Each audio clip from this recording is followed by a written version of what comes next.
Sir, would you introduce yourself? Tell us your name and DOC number. Christian J. Blakenship, 725-736. Sir, so we're here for a revocation decision today. Do you have a revocation questionnaire there with you? Piece of paper? Yes, ma'am. Would you look at that piece of paper and tell me if that's your signature at the bottom of that page dated December 29th, 2023? Yes, ma'am. All right. And do you have counsel with you today? No, ma'am. You're not expecting Mr. Gilliam? No, ma'am. Your counsel in court? Yes, ma'am. He's not gonna be here today. You don't expect him today. So you're ready to proceed this afternoon? Yes, ma'am. All right, so I will read the allegations against you, Mr. Blakenship, and then I'll ask you for a plea of guilty or not guilty. And then your case has been assigned to Mrs. Ledoux, seated to my left. She'll start asking you some questions once you and I are done with the plea, okay? Okay. All right, so you're accused of violating the conditions of your parole, specifically condition number 2. You failed to report to the parole office for the month of April 2023. How do you plead to violating condition number 2? Not guilty. Okay. You're accused of violating condition number 4, which says on May 6, 2023, you committed the offenses of possession of a firearm with a controlled dangerous substance and possession of Schedule 1, for which you were arrested by Shreveport Police Department. On December 18, 2023, you pled guilty to the misdemeanor charges of possession of marijuana, less than 14 grams, and possession of drug paraphernalia. You were sentenced to time served. The charge of illegal carrying of weapons was dismissed. How do you plead to violating condition number 4? Not guilty. Okay, and then we have condition number 5. You failed to refrain from possession or controlling a firearm as made evidence by your arrest on May 6, 2023. How do you plead to that violation? Not guilty. Okay, would you answer Mrs. Ledoux's questions, please? Yes, ma'am. Mr. Blakenship, let me just for the record, see if I understand correctly. You were released on parole November of 2022, is that correct? Yes, ma'am. And then you were arrested in May of 23. Yes, ma'am. Okay. The incident that I am looking at is your arrest in May. Who were the 2 individuals in the truck with you the night that you were arrested? I only knew one of them, and that was the driver. His name is Caleb Barnes. And he was what? How do you know him? He was a co-worker that I used to work with at Cattle Electric. At the time of the arrest, you indicated you didn't know either one of them. Is that correct? And I told police, I said, I don't even know them like that. I just got a ride because it was raining outside. And what time of day was this that you were out and about? It's about 10:30, 11 o'clock. How about 2 o'clock in the morning?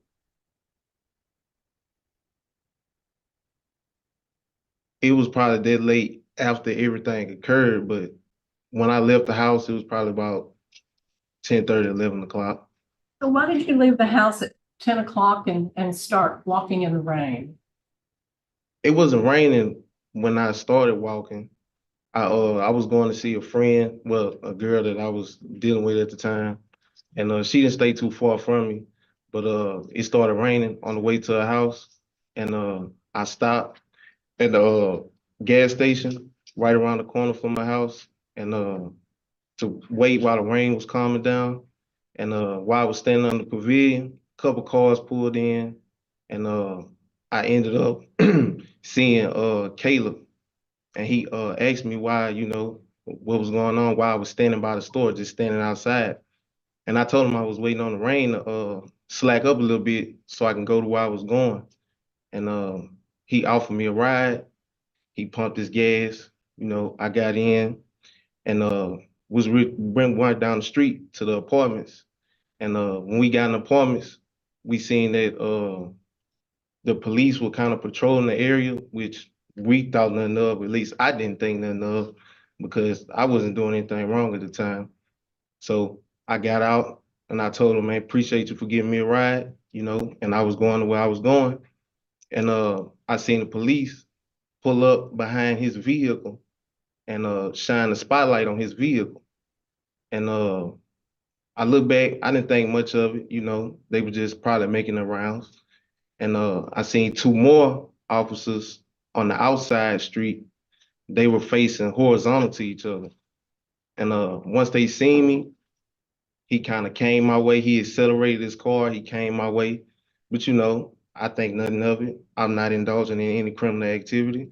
So he comes, he confronts me, and he tells me, you know, put my hands up, things like that. He performs a pat down search on me. He gets about 500, close to $600, and my cell phone.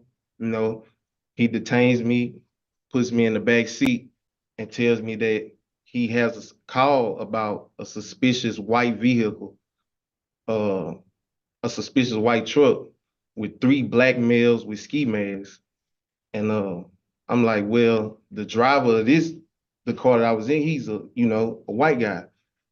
So they pulled them out of the car, you know, searched the car.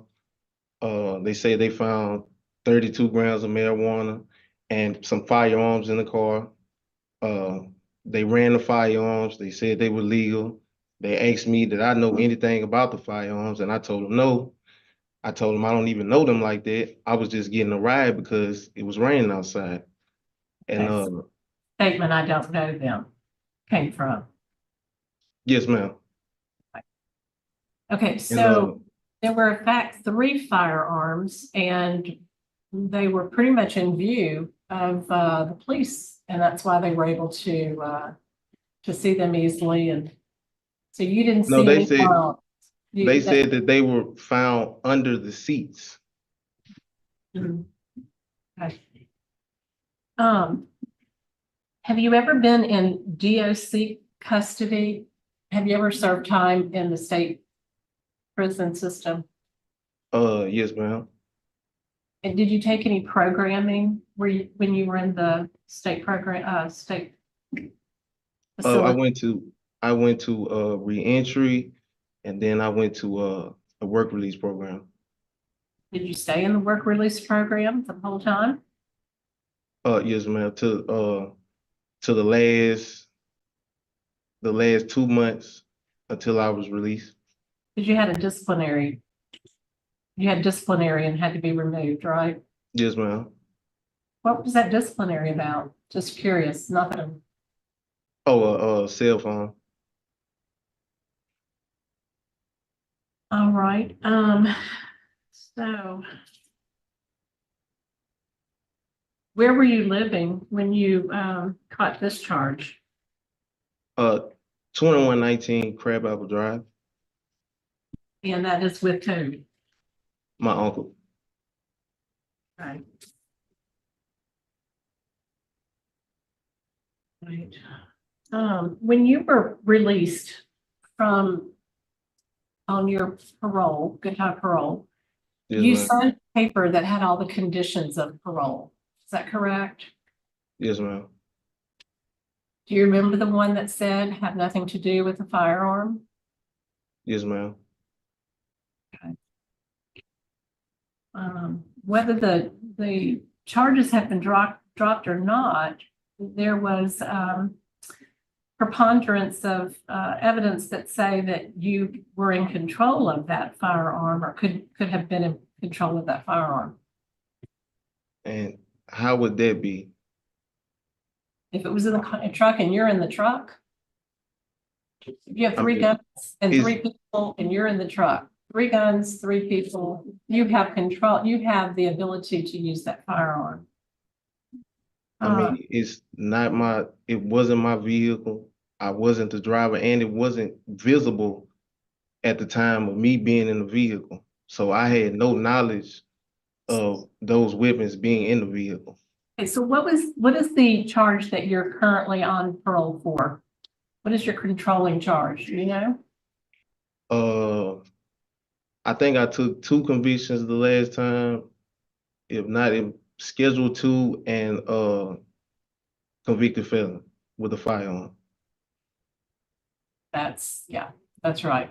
I don't have any other questions at this point. Where did you get the $600 from? I was working at Kettle Electric at the time. Okay, what do you do for them? Just running wire, grounding, putting up gutters, spice plates, things like that. How long did you work for them? For about 3 months. That job still there if you get out? Yes, sir. Talk to the boss? Yes, sir. All right, Mr. Blankenship, is there anything you'd like to say to us before we vote? I mean, I've been in jail for almost close to a year now, close to 11 months. And I really find it that it's kind of unfair that I'm still the only one sitting here getting punished for something that wasn't even mine and that I had no knowledge of. And it's just a lot of things that I have to rebuild when I do get released, and it's just a lot,